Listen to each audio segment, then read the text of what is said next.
Imagine un momento tan impactante que haya durado siglos y continúe transformando vidas. Un momento único en la historia, donde palabras sagradas fueron pronunciadas por el mismo Creador, trayendo esperanza y una conexión directa con lo divino. Estas palabras no eran simples enseñanzas ordinarias, sino una revelación capaz de sanar corazones, fortalecer almas y acercar la humanidad a Dios. Hace más de 2000 años, este acontecimiento cambió para siempre la forma en que nos comunicamos con nuestro Padre Celestial. Lo que Jesús enseñó en esa ocasión se convirtió en uno de los pilares de la fe cristiana, sosteniendo a millones de personas a lo largo de los siglos. Estás a punto de comprender la profundidad de esta enseñanza y cómo puede transformar tu vida hoy. La escena se desarrolla en las colinas de Galilea. La tarde cae suavemente, la brisa refresca los rostros atentos de una multitud que se reúne alrededor de un joven rabino. Hay un zumbido de anticipación. Todos allí habían oído hablar de este hombre que hacía milagros, sanaba a los enfermos y hablaba con una autoridad como nunca antes habían presenciado. Entre los oyentes hay pescadores, agricultores, madres con sus hijos en brazos y personas mayores con mirada curiosa. No solo escuchan palabras, buscan algo más grande, algo que pueda llenar el vacío de su alma y darle sentido a su existencia. Jesús, con mirada compasiva, observa a cada persona presente. Él ve corazones atribulados, almas sedientas de algo más allá de lo ordinario. Y luego, empieza a hablar. Sus palabras no son solo instrucciones, ellos llevan poder. En Mateo 6, 9, comienza con algo revolucionario para aquella época. Al enseñar la oración que se conocería como el Padre Nuestro, Jesús presenta una forma completamente nueva de conectarse con Dios. Hasta entonces, el Creador era visto como una entidad distante, un ser supremo al que había que temer y reverenciar con estrictos rituales. La idea de llamarlo Padre era impensable para muchos judíos de aquella época. Pero Jesús rompe esta barrera y trae una revelación sorprendente: Dios desea una relación cercana con cada uno de nosotros. Imagina el impacto de estas palabras. La multitud debió intercambiar miradas de asombro. ¿A qué te refieres cuando llamas a Dios Padre? Esto significaba que la relación con el Todopoderoso no se basaba únicamente en reglas y sacrificios, sino en el amor y la intimidad. Jesús no solo estaba enseñando una nueva manera de orar. Estaba abriendo las puertas a una relación más profunda con el Creador. Un Dios que no solo reina sobre el universo, sino que también se preocupa por cada detalle de nuestras vidas. ¿Y qué significa esto para nosotros hoy? ¿Cómo puede esta revelación transformar la manera en que nos acercamos a Dios? Estas son las preguntas que exploraremos a medida que profundizamos en el significado de esta poderosa oración. Jesús no solo reveló que Dios es un Padre amoroso, sino que también enseñó que esta paternidad divina no era exclusiva de un grupo específico. No dijo, mi Padre, sino nuestro Padre. Con esta sencilla elección de palabras, Jesús puso de relieve un principio fundamental: todos los que se dirigen a Dios forman parte de una gran familia espiritual. Esta verdad fue revolucionaria para la multitud que lo escuchaba. En esa sociedad, la religión a menudo estaba marcada por rígidas divisiones. Allí estaban los sacerdotes, los fariseos, los maestros de la ley, aquellos que parecían tener acceso privilegiado a Dios. Pero ahora Jesús estaba diciendo que cualquiera podía dirigirse al Creador con la misma cercanía y confianza que tiene un niño cuando llama a su padre.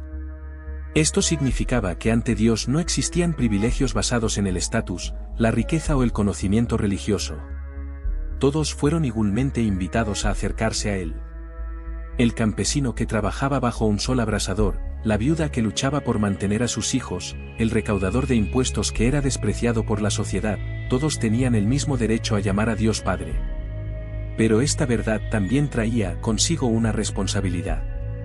Si Dios es nuestro Padre, entonces quienes nos rodean son nuestros hermanos y hermanas. Esto cambia por completo la forma en que debemos relacionarnos unos con otros. En el mundo antiguo, era común ver disputas entre diferentes grupos religiosos, sociales y políticos. Los judíos evitaban a los samaritanos, los ricos ignoraban a los pobres, los fariseos despreciaban a los pecadores. Pero al enseñar esta oración, Jesús estaba desafiando esa mentalidad. Estaba demostrando que en el reino de Dios no hay lugar para el odio, el prejuicio ni la división. Esto significa que no podemos elegir a quién amaremos o perdonaremos. Si Dios es el Padre de todos nosotros, entonces el llamado a vivir en amor y unidad no es opcional. Es un reflejo de nuestra identidad como sus hijos. Y Jesús refuerza esta idea con la siguiente frase, que estás en los cielos. Aquí equilibra la intimidad de llamar a Dios Padre con la majestad del Creador. Dios no es solo un Padre terrenal, limitado y defectuoso. Él es el soberano del universo, aquel que gobierna sobre todo y todo.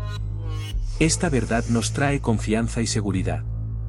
Nuestro Padre Celestial no está indefenso ante las dificultades del mundo. Él no está distante ni indiferente ante lo que enfrentamos.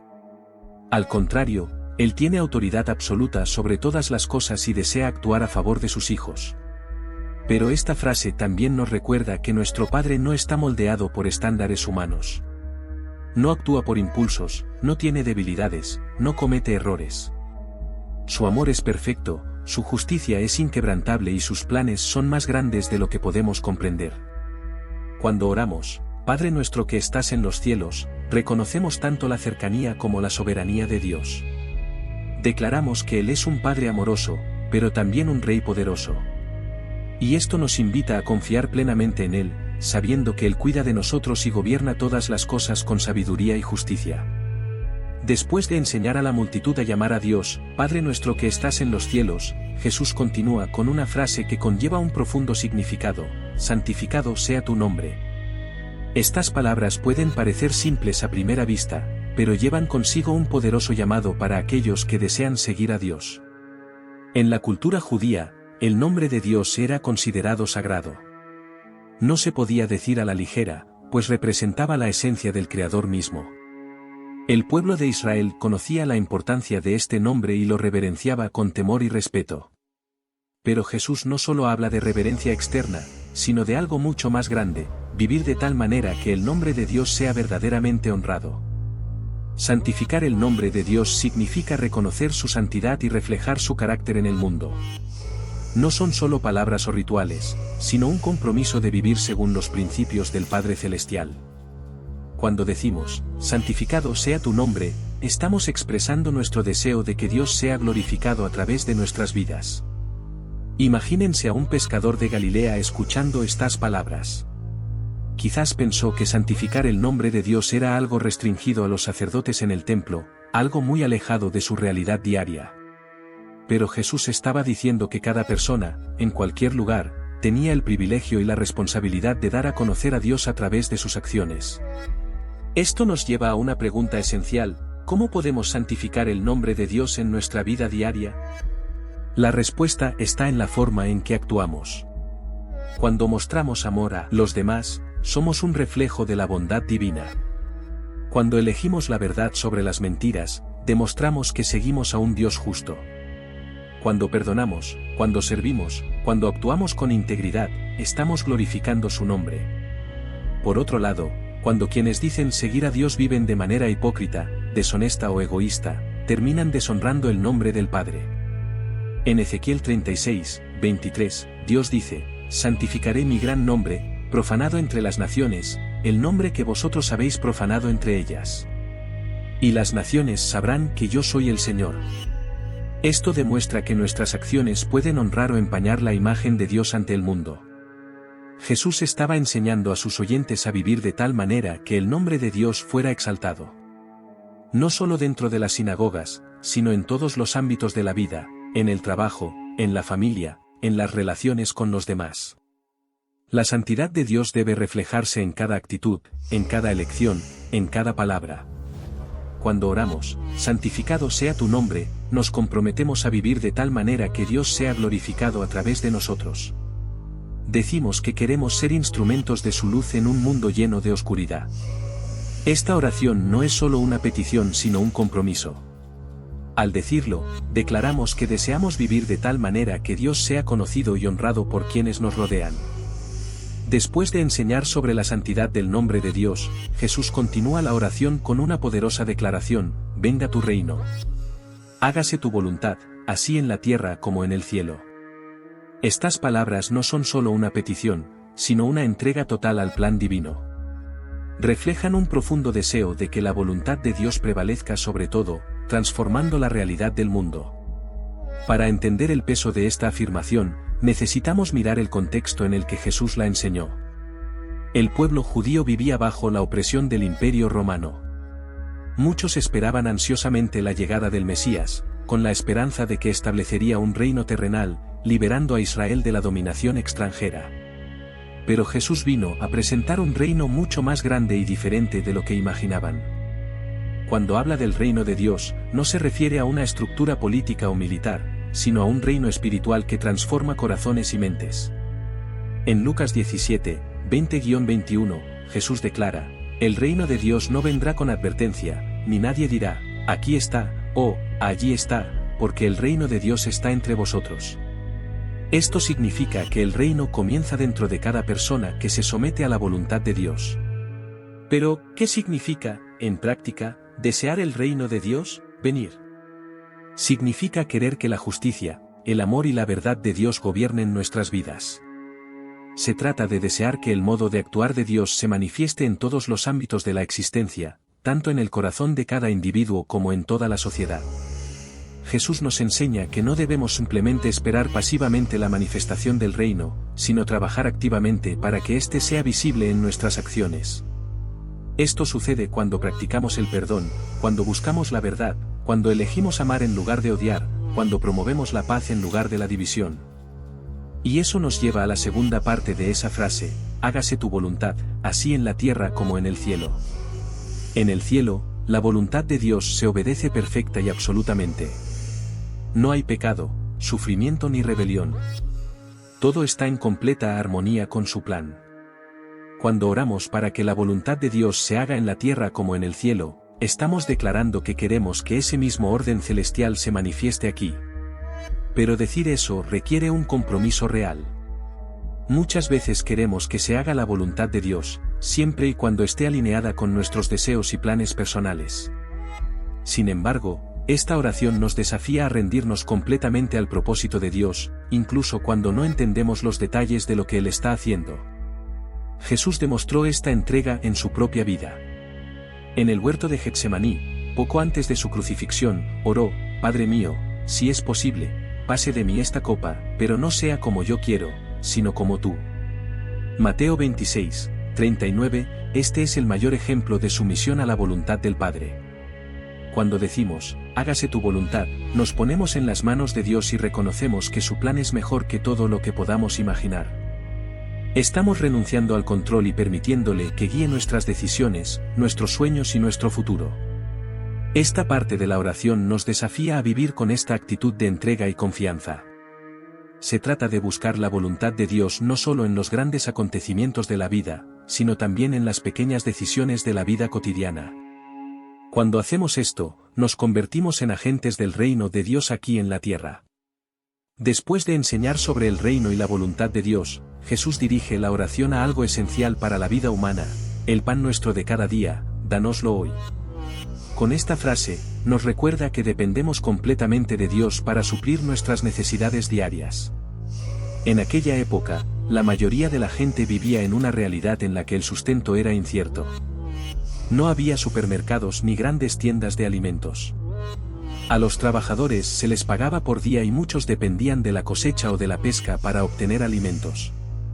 Así pues, pedir el pan de cada día no era algo simbólico, sino una cuestión de supervivencia. Jesús enseña que debemos confiar en que Dios proveerá lo que necesitamos, día tras día. Este concepto se refiere a lo que sucedió en el desierto, cuando Dios sostuvo a los israelitas enviándoles maná del cielo. Debían reunir solo lo suficiente para cada día, confiando en que Dios proveería para el día siguiente. Esto nos enseña dos lecciones importantes. Lo primero es que debemos vivir en dependencia de Dios, reconociendo que todo lo que tenemos viene de Él. Muchas veces pensamos que nuestro sustento viene exclusivamente de nuestro trabajo, pero la realidad es que sin la gracia de Dios nada sería posible. La segunda lección es que debemos vivir el presente con confianza, sin preocuparnos excesivamente por el futuro. En Mateo 6 y 34, Jesús nos enseña: así que, no os preocupéis por el día de mañana, porque el día de mañana traerá sus propios afanes. A cada día le bastan sus propios afanes. Esto no significa que no debamos planificar ni trabajar, sino que nuestra seguridad debe estar en Dios, no en nuestras posesiones o recursos. Además, esta frase de la oración no dice, mi pan, sino nuestro pan. Esto nos enseña sobre la solidaridad. Dios nos da lo suficiente para que podamos compartir con los que menos tienen.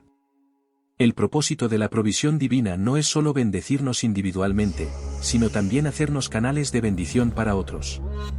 Jesús continúa luego con una parte clave de la oración: perdónanos nuestras deudas, como también nosotros perdonamos a nuestros deudores. Aquí enseña que el perdón es indispensable para quien desea vivir en comunión con Dios. En el contexto de la época, la palabra deuda no solo se refería a asuntos financieros, sino también al pecado. En otras palabras, cada error, cada fracaso, era visto como una deuda espiritual ante Dios. Jesús nos enseña a pedir perdón, reconociendo nuestra necesidad de la gracia divina. Pero esta oración aporta un detalle esencial: el perdón que recibimos de Dios está directamente vinculado al perdón que ofrecemos a los demás. Esto significa que no podemos esperar ser perdonados si no estamos dispuestos a perdonar. En Mateo 6, 14-15, Jesús lo deja aún más claro: si perdonáis a los hombres sus ofensas, os perdonará también a vosotros vuestro Padre Celestial, pero si no perdonáis, tampoco vuestro Padre os perdonará vuestras ofensas. Este es un gran desafío, ya que muchas veces cargamos con heridas y resentimientos. Pero Jesús nos enseña que el perdón no es una opción, sino un requisito para quien quiere vivir según la voluntad de Dios. Perdonar no significa olvidar ni justificar el error del otro, sino liberar el corazón del peso de la amargura. Cuando elegimos perdonar, reflejamos el carácter de Dios y permitimos que su gracia transforme nuestras relaciones. Esta parte de la oración nos enseña que dependemos de Dios para todas nuestras necesidades, tanto físicas como espirituales. Así como necesitamos pan para alimentar el cuerpo, necesitamos perdón para alimentar el alma. Después de enseñar sobre el perdón, Jesús continúa la oración con una súplica que refleja nuestra vulnerabilidad ante el pecado y el mal. Él dice: y no nos metas en tentación, mas líbranos del mal. Estas palabras nos recuerdan que por más fuertes que nos sintamos, necesitamos la protección y guía de Dios para no ser derrotados por las dificultades que encontremos en el camino. La palabra tentación puede tener dos significados. El primero se refiere a las pruebas de la vida, momentos difíciles que ponen a prueba nuestra fe y carácter. El segundo significado está vinculado al pecado, es decir, la inclinación humana a tomar decisiones equivocadas y desobedecer a Dios. Jesús no está diciendo que Dios nos lleva a la tentación, porque la propia Biblia afirma en Santiago 1:13 que Dios no tienta a nadie. Lo que Él nos enseña es a pedir fuerzas para no sucumbir a las tentaciones que surgen en nuestra vida diaria. Cada persona enfrenta desafíos y debilidades específicas, y esta parte de la oración nos anima a reconocer que sin la ayuda divina, somos frágiles ante las influencias negativas que nos rodean. Además, Jesús nos enseña a gritar: líbranos del mal. Esta petición va más allá de las tentaciones internas y se extiende a las fuerzas espirituales que trabajan contra la voluntad de Dios. En Efesios 6 y 12, Pablo nos recuerda que nuestra lucha no es contra personas, sino contra poderes espirituales malignos. Esto significa que el mal no se manifiesta solo a través de decisiones equivocadas, sino también en situaciones y circunstancias que intentan alejarnos de Dios. Al pedir ser liberados del mal, reconocemos nuestra dependencia de la protección divina. Así como un padre protege a sus hijos de peligros que no siempre conocen, Dios vela por nosotros y nos guarda contra las trampas que podrían destruirnos. Esta parte de la oración también nos invita a actuar con vigilancia. Jesús, en varias ocasiones, advirtió a sus discípulos sobre la necesidad de estar alerta y preparados para afrontar las dificultades de la vida espiritual. En Mateo 26, 41, Él dice: velad y orad para que no entréis en tentación. El espíritu a la verdad está dispuesto, pero la carne es débil. Esto significa que no basta simplemente pedirle a Dios que nos libre del mal, también es necesario que tomemos medidas para evitar caer en trampas. Esto puede incluir evitar lugares, personas o hábitos que nos alejan de Dios y nos llevan a tomar malas decisiones. Finalmente, esta oración no es solo individual.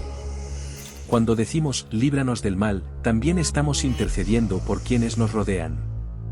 Pedimos a Dios que proteja a nuestra familia, a nuestros amigos, a nuestra comunidad.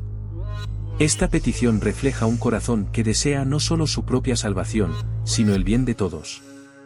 Al enseñar esta parte de la oración, Jesús nos recuerda que la vida cristiana es un camino constante de dependencia y confianza.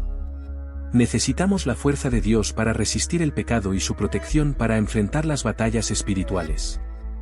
Con esto el Padre Nuestro llega a su conclusión. Pero antes de concluir, Jesús nos dirige a una última verdad esencial: reconocer que Dios tiene autoridad suprema sobre todas las cosas. La oración enseñada por Jesús termina con una declaración de adoración y reconocimiento de la soberanía divina, porque tuyo es el reino, el poder y la gloria por todos los siglos. Amén. Esta conclusión nos recuerda que todas las cosas pertenecen a Dios y que Él gobierna sobre todo eternamente. Al afirmar que el reino pertenece a Dios, Jesús nos enseña que, independientemente de las circunstancias, Dios sigue teniendo el control. En tiempos bíblicos, los reinos terrenales estaban marcados por guerras, disputas y gobiernos corruptos. Pero el reino de Dios no es temporal ni inestable. Él es eterno, inquebrantable y perfecto. Reconocer que el reino es de Dios significa también que debemos vivir como ciudadanos de ese reino. Esto implica buscar la justicia, la misericordia y el amor en todas nuestras acciones. Jesús nos llama a vivir con los valores del reino de Dios aquí en la tierra, reflejando el carácter divino en todo lo que hacemos. La segunda parte de esa declaración dice: el poder te pertenece. Esto significa que toda autoridad y poder vienen de Dios. Los seres humanos a menudo se engañan a sí mismos pensando que tienen control absoluto sobre sus vidas. Sin embargo, esta oración nos recuerda que es Dios quien sostiene todas las cosas. Esta verdad debería llenarnos de confianza.